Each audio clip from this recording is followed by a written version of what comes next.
Hello friends, I welcome you all of.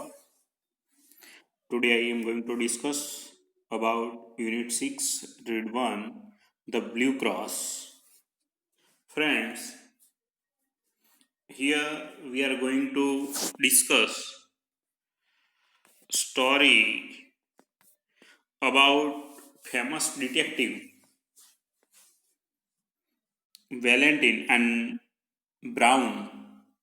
મિત્રો, જે Valentine નામનો જે પેરિસનો એક પ્રખ્યાત જાસૂસ જે ફ્રાન્સનો જે ચોર ફ્લેમ્બોનું પગેરું શોધતો એના પાછળ જઈ અને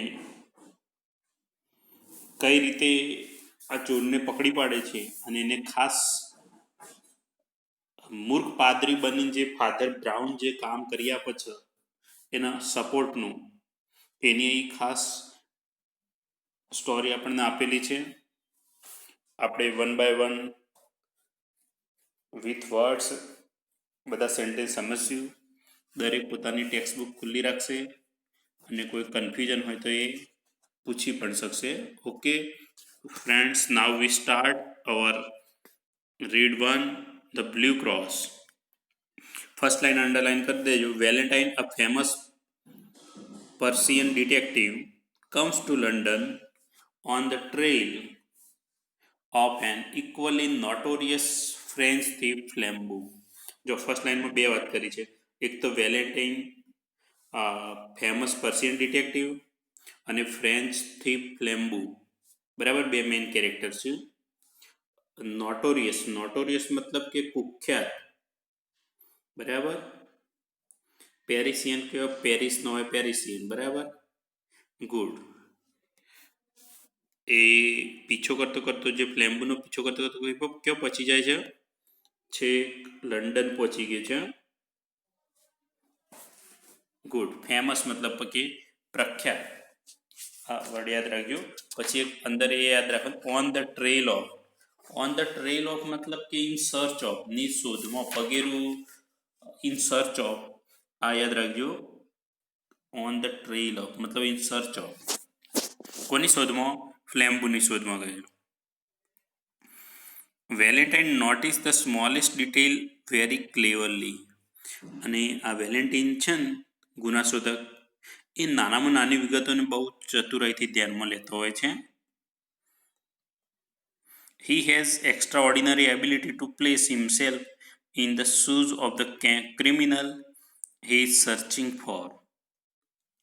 અને જે તે ગુનેગારની સ્થિતિમાં પોતે બંધ બેસી જાય એ રીતે એની તપાસ કરવાની ક્ષમતા જોરદાર છે. અહીંયા આખો ફ્રેઝ છે કે ability to place himself in the shoes of the criminal, મતલબ ક્રિમિનલના પોતે સ્થિતિમાં બેસી જશે અને એની શોધ કરે છે, એ વાત કરી છે. Thanks to this sense, Valentine notice a series of very strange clues left behind by a couple of old priests. કે અહીં વિશિષ્ટની ક્ષમતાને લીધે જે પાદરીઓએ ગુના કર્યા પછી કઈ નિશાની છોડી હોય એ વેલેન્ટાઇનની નજરે પડે છે. As a result, he managed to follow Flambeau's trail around the London. અને આ રીતે કે છે ફ્લેમ્બુનું પગેરું શોધતો લંડન આવી જાય છે. When he sits in a quiet restaurant, quiet મતલબ શાંત, he finds salt in a sugar bowl. અને એ પેલા સાકરના વાટકામાંથી એને તે આગળ શું જળે છે? મીઠું શોધવાનો પ્રયત્ન કરતા હોય. ધ વેઇટર સસ્પેક્ટ, પેલા વેઇટરને આશ્ચર્ય થાય છે. વન ઓફ ધ ટુ, કારણ કે જે પેલા બે હોય છે સાથે, old priest who had come there earlier in the day. મતલબ કે અસંખ્ય લાગતી બાબતમાંથી જે ઝીણવટ પર તપાસ કરતો હોય તો પેલા વેઇટરને શંકા છે કે તે બે પેલા વૃદ્ધ પાદરીમાંનો એક એ દિવસે જે આવ્યો હતો, old પ્રીસ્ટ who had come earlier in the day. One of the priests splashed soup on the restaurant's wall. કે છે કે રેસ્ટોરન્ટની દિવાલો ઉપર સૂપ એને ઢોળ્યો હતો. Valentine continues to follow their trail via market stall and a restaurant with a broken window. અને ત્યાંથી બજારનો જે તૂટેલી બારીવાળી રેસ્ટોરન્ટમાંથી પણ એનું પગેરું શોધતા આગળ વધે છે. The priest had upset the apples in the market stall and had changed price label of orange and nuts. કહે છે કે એ જે પાદરી હતો એને જે સપોર્ટ કરનારો હતો, આ ફ્લેમ્બુને જે ચોર છે એને ખબર નથી હોતી કે એના સાથે જે છે ઓલ્ડ પાદરી એ શું કરી રહ્યો હતો કે પેલા માટે ક્લૂઝ રાખવા માટે કે બજારની દુકાનમાં સફરજન આમથી તેમ કરી દીધો હતો, નારંગી મગફળીની કિંમતનો લેબલ બદલી દીધા હતા. At other restaurant he had increased the amount on the bill and broken a window deliberately. મિત્રો એ એક નવું વર્ષ તમારા માટે છે. ડિલિબરેટલી એટલે જાણીબૂજીને, ઈરાદાપૂર્વક.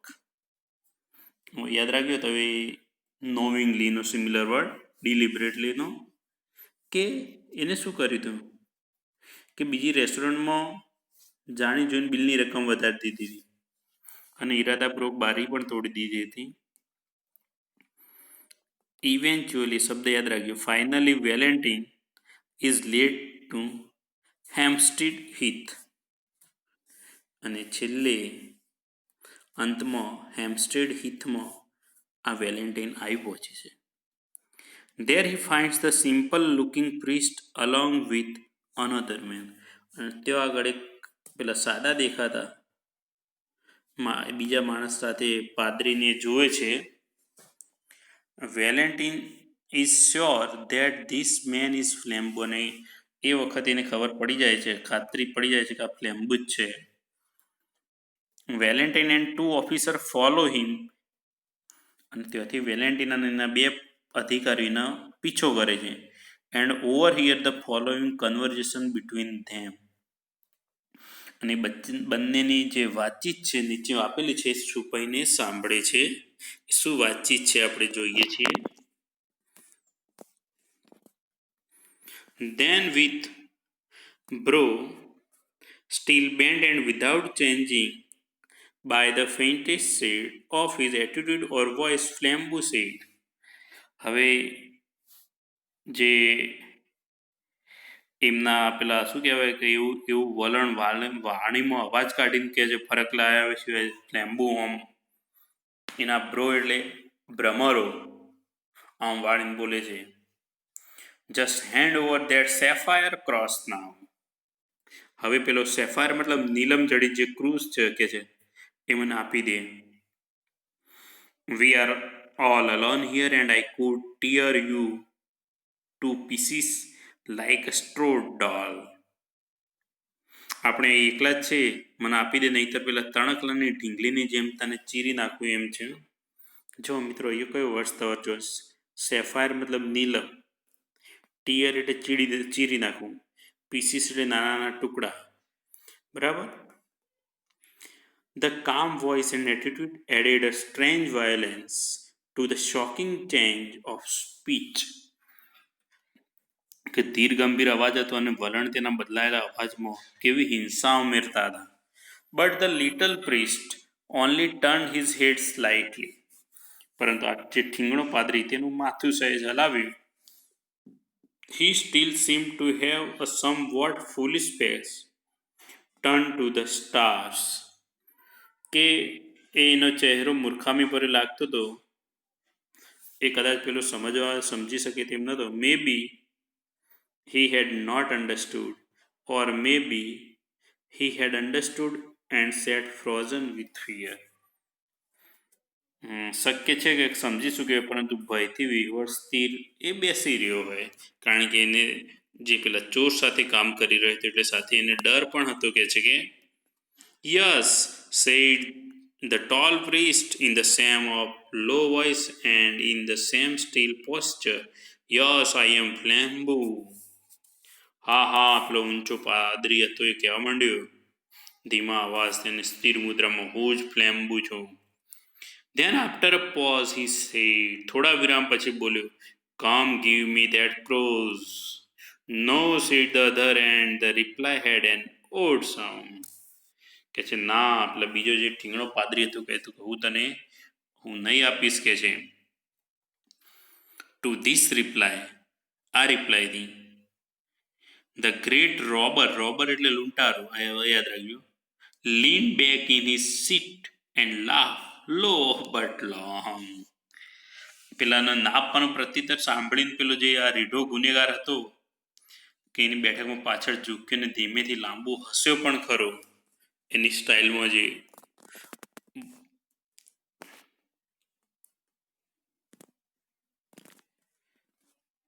No,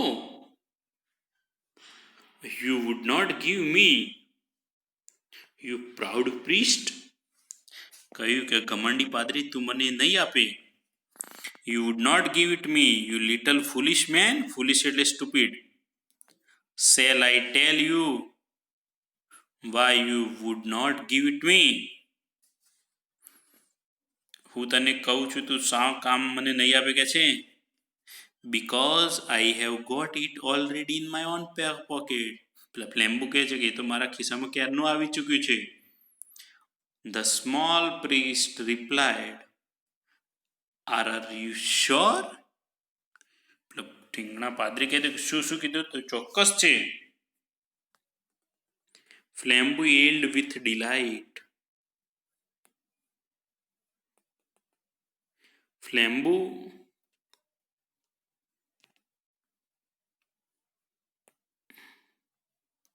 ડિલાઇટ મતલબ કે આમ ખુશીથી કિકિયારી પાડ્યું થયું. ઈલ્ડ એટલે કિકિયારી પાડ્યું. ડિલાઇટ એટલે જોય, હેપી, ગ્લેડ. My goodness. હા યસ યુ ટર્નિપ એટલે ઠીંગણો વ્યક્તિ હોય. યુ બાંઠિયા કે છે કે ઠીંગણા કે છે I am quite sure I had the sense to make a duplicate of the right parcel. હું 100% સાચો છું. મારામાં એટલી તો બુદ્ધિ હતી કે હું સાચા ક્રૂઝની નકલ બનાવી શકું. Now my friend, you have got the duplicate and I have got the jewel. કે છે તારી પાસે નકલી છે અને મારી પાસે અસલ મોતી છે કે છે. An old trick, Father Brown, very old trick. કે છે જૂની અને જાણીતી યુક્તિ કે છે કે Yes, said Father Brown. Yes, I have heard of it before. Father Brown બોલે છે કે હા મેં પણ એના વિશે પહેલા સાંભળેલું છે. એટલે એ પાર્ટ 1માં આપણે આટલા સુધી જે વાત કરે છે Yes, said Father Brown કે છે I have heard it before. The master criminal leaned over to the little rustic priest with a sort of sudden interest. પેલો ગુનેગાર તો તરત આ ઠીંગણા જે પાદરીના તરફ ઝૂક્યો. You have heard of it? તે પણ આવું સાંભળેલું છે કે છે. Where have you heard of it? Well, I must not tell you his name, of course, said the little man simply. પેલો ઠીંગણો પાદરી કહી દે છે મારે તેનું નામ નથી આપવું. He was a person who had come for confession, you know. કે છે કે એ વ્યક્તિ કબૂલાત માટે આવી હતી, કન્ફેશન કરવા માટે. તું જાણે છે કે he had lived prosperously for about 20 years entirely on duplicate brown paper parcel કે તે વ્યક્તિ સંપૂર્ણપણે જે નકલી, અહીંયા પેપર પાર્સલ મતલબ કરન્સી યાદ રાખજો હો. પેપર પાર્સલ વર્ડ આવે તો કરન્સીની વાત છે, નોટોની વાત છે, કે એના આધારે જલસા કર્યા હતા 20 વર્ષ સુધી. And so you see that how I began to suspect you. અને આ રીતે જ મેં તારા ઉપર શંકા કરવાનું કહે છે કે ચાલુ કર્યું હતું. ફ્રેન્ડ્સ, આપણે અહીંયા ફર્સ્ટ પાર્ટમાં આટલા સુધી રાખ્યું અને હજી આગળ પણ આ રીતે પગેરું શોધતા શોધતા કઈ રીતે પહોંચી ગયા અને એને પકડી પાડે છે, અને બેસ્ટ ઇન ધ એન્ડ પણ આપેલો છે કે કઈ રીતે એમને પોલીસવાળા બધા આવી ગયા અને વેલેન્ટાઇનને માથું કઈ રીતે ઝુકાવીને ફ્લેમ્બો માન આપે છે એ વાત કરી છે. Thank you. Have a nice day.